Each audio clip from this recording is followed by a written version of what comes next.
একটা রঙিন সুন্দর রিফ্রেশিং জায়গায় থাকতে কার না ভালো লাগে। আর একটা সুন্দর বাড়ি বা বাড়ির সুন্দর একটা কর্নার আমাদের এনার্জি আর প্রোডাক্টিভিটি অনেক গুণে বাড়িয়ে দেয়।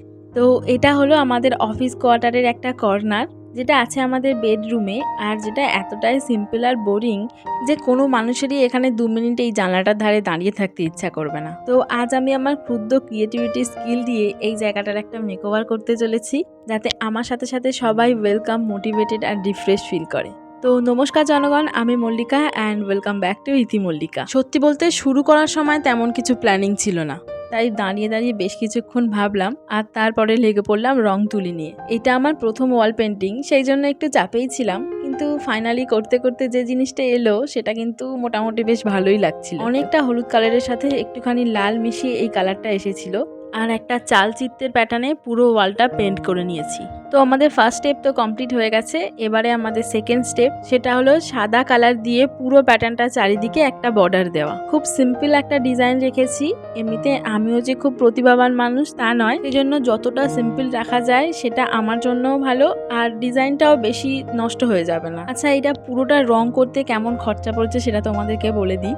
আমি প্রথমে ভেবেছিলাম প্রপার যে ওয়াল পেন্ট হয় সেগুলো দিয়ে রং করব, তো পরে ভাবলাম এই বাড়িটা তো আমাদের নয়, আমাদের কোনো না কোনো একটা দিন ছেড়ে চলে যেতে হবে। তাই ভাবলাম এটার পিছনে বেশি টাকা ইনভেস্ট করে কোনো লাভ নেই, কতটা সস্তায় পুরো ব্যাপারটা সারা যায় সেটারই চেষ্টা করে গেছি কন্টিনিউ। তো অ্যাক্রিলিক কালার সিলেক্ট করেছি। হলুদ কালারটা লেগেছে একটা পুরো গোটা 25 টাকার বোতল, আর তার সাথে একটুখানি লাল মিশিয়েছিলাম। আর বাকি ডিজাইন করেছি যে সাদাটা দিয়ে, সেটাও খুব একটা বেশি লাগেনি। যাই হোক, কাজ করতে করতে একদিন তো কমপ্লিট হয়ে গেছে, এখন আমার কাজ খুব বেশি বাকি নেই। কাল কাজ করার পরে যতটুকুনি আজ সকালে মনে হচ্ছে যে একটু বাকি বাকি রয়ে গেছে, একটু ফাইনাল টাচ আপ দিলে ভালো হয়, তো সেই রকমগুলো কমপ্লিট করে নিলাম প্রথমে। আর তারপরে দেখো নিচে খানিকটা অংশ ফাঁকা আছে, ওইটাকে আমি আজ কমপ্লিট করব। তার আগে এই সাইডটাতে আরও কিছু ডিটেলিং অ্যাড করতে ইচ্ছা হলো, তো সিম্পল আরও একটা ডিজাইন এর সাইডে করে নিলাম। আমি জানি আমি যে ডিজাইনগুলো করছি সেগুলো অনেকের কাছেই এলেবেলে দুধ ভাত টাইপের। এখন কি করব বলো, ছোটবেলায় শেখার সুযোগ পাইনি, আর ভগবান হাতে প্রতিভাও দেন, নিজে নিজে নিজে সবকিছু শিখে যাব। আর এদিকে নিজের হাতে ঘর সাজানোর ইচ্ছাটা আমার মধ্যে প্রবল, তাই নিজের বেস্টটা দিয়ে যা পারি সেটা করার চেষ্টা করছি। আশা করি তোমাদের খুব একটা খারাপ লাগছে না। ওই যে বলছিলাম নিচের ফাঁকা জায়গাটাতে কিছু একটা করব, তো নিচে কিছু ওয়ার্লি পেন্টিংয়ের মানুষ বানিয়ে নিলাম। এই ধরনের পেন্টিংগুলো করা তো খুবই ইজি আর দেখতেও খুব সুন্দর লাগে। তো আমরা এখন ওয়াল পেন্টিংয়ের শেষ পর্যায়ে চলে এসেছি। এখন ফাইনাল লুকটা কেমন হয়েছে সেটা একবার দেখে নাও।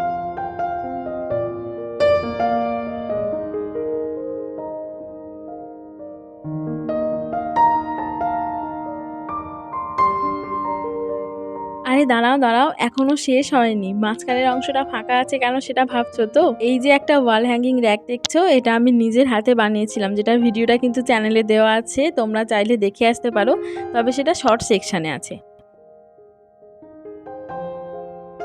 এই চায়ের কাপ দুটোতে চা খেয়ে বাড়িতে নিয়ে এসেছিলাম, আর তারপরে এগুলোর ওপরে পেন্ট করেছি। তারপরে ছোট ছোট কিছু গাছ নিয়ে এর মধ্যে লাগিয়েও দিয়েছি। তো এই হ্যান্ডমেড র্যাকটার উপরে আমার হ্যান্ড প্রিন্টের কাপগুলোও রেখে দিলাম। এই যে ফ্রেমগুলো দেখছো, এটা মিশো থেকে নিয়েছিলাম, সম্ভবত 134 টাকা নিয়েছিল, যার থেকে আজ আমরা ইউজ করছি দুটো ফ্রেম। নিচে যে ফাঁকা অংশটা ছিল সেখানে পেরেকের সাহায্যে এই ফ্রেমগুলোকে অ্যাড করে দিলাম। আমার মনে হয় কোনো রকমের রুম মেকওভারই কমপ্লিট নয় যদি সেখানে প্ল্যান্ট না অ্যাড করা হয়। তো আমি এখানে নিয়ে নিয়েছি কিছু লো মেনটেনেন্স প্ল্যান্ট, দুটো এরিকা প্লাম নিয়েছি, একটা মানি প্ল্যান্ট, একটা স্নেক প্ল্যান্ট, ক্রোটন, অ্যাগ্লোনোমা আর পার্পেল হার্ট। আর ফাইনালি গাছগুলো অ্যাড করার পরে আমার পুরো মেকওভার কমপ্লিট হয়ে গেছে। এবারে তোমরা ফাইনাল লুকটা একবার দেখে নাও। তো একদমই কম বাজেটে বানানো আমাদের অফিস কোয়ার্টারের একটা কর্নার মেকওভার তোমাদের কেমন লাগলো সেটা কিন্তু অবশ্যই কমেন্টে জানিও। আর যদি ভালো লাগে প্লিজ একটা লাইক করো, ইউটিউব থেকে দেখে থাকলে সাবস্ক্রাইব করো চ্যানেলটাকে, আর ফেসবুক থেকে দেখে থাকলে প্লিজ ফলো করে দিও। আজ তাহলে আসি, টাটা।